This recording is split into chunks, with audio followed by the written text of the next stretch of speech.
ایک شخص تھا اپنی بیوی سے بے پناہ محبت کیا کرتا تھا۔ بدقسمتی سے اس کی بیوی کو جلد کی بیماری لگ، اب دن بدن اس کی خوبصورتی بدصورتی میں ڈھلتی گئی۔ دوسری مصیبت اس پر یہ آن پڑی کہ کسی حادثے پر وہ شخص بینائی سے محروم ہو گئے، نظروں سے محروم ہو گئے۔ اب دونوں میاں بیوی اس حال میں گزر بسر کر رہے تھے۔ بیوی کی یہ جلد کی بیماری دن بدن بڑھتی گئی، وہ اتنی بدصورت ہو بیٹھی کہ کوئی بھی شخص اسے دیکھنا گوارا نہیں کرتا تھا۔ اب سارا جہان اسے دیکھنا گوارا نہیں کرتا تھا، کراہت کرتا تھا۔ ایک اس کا شوہر ہی تھا جو بسم اللہ پڑھ کے لقمے توڑ توڑ کے اس کے منہ میں ڈالتا، اسے کھانا کھلاتا، اسے پانی پلاتا۔ وہ سوچتی اگر یہ میرا شوہر اندھا نہ ہوتا تو یہ میرے ساتھ کبھی بھی نہ رہتا، مجھے چھوڑ دیتا، مجھے طلاق دے دیتا۔ مالک شکر ہے تیرا کہ اس حال سے پہلے تو نے میرے شوہر کو نابینا کر دی۔ میرا شوہر اگر ان آنکھوں سے میری یہ بدصورتی ایک بار بھی دیکھ لیتا، مجھے اپنے ساتھ نہ رکھتا۔ وقت گزرتا گیا، زندگی کا سورج ڈھل گیا۔ اس شخص کی یہ بیوی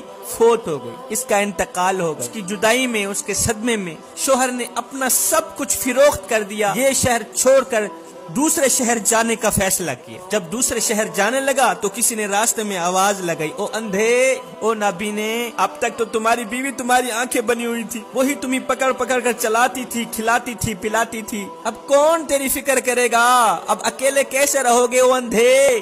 اس شخص نے کہا، او بھائی میں اندھا نہیں ہوں، میں اندھا بنا ہوا تھا۔ او مجھے اندھا سمجھنے والے، میں نابینا نہیں ہوں، الحمدللہ میری آنکھیں کام کر رہی ہیں، دیکھو میں نابینا نہیں ہوں، میں نابینا بنا ہوا تھا۔ کہا وہ کیسے؟ کہا میاں میں نابینا جان بوجھ کر ہی بن گیا تھا، وہ اس لیے کہ یہ احساس میری بیوی کے لیے بہت ہی تکلیف دہ ہوتا، بہت ہی تکلیف دہ ہوتا کہ میں اس کی بدصورتی کو دیکھ رہا ہوں۔ میری بیوی ڈرتی تھی کہ کہیں میرا شوہر میری بدصورتی کو نہ دیکھ، اگر اس نے میری اس بدصورتی کو دیکھ لی ہے تو مجھے طلاق دے دے۔ اور میاں میں نے تو یہ جان بوجھ کر ڈرامہ رچایا ہوا تھا کہ میں اندھا ہوں، نابینا ہوں، بس یہ احساس میری بیوی کے لیے تکلیف دہ ہوتا کہ میں اس کی اس بدصورتی کو دیکھ رہا ہوں۔ یہ کہتے ہوئے وہ شخص چلا گیا۔ کچھ دن بعد وہ بھی فوت ہو گیا۔ جب اس کا انتقال ہوا تو خلقت اسے اللہ کا ولی کہہ کر پکار رہی تھی۔ اس کے مرنے کے بعد کسی نے خواب میں اسے دیکھا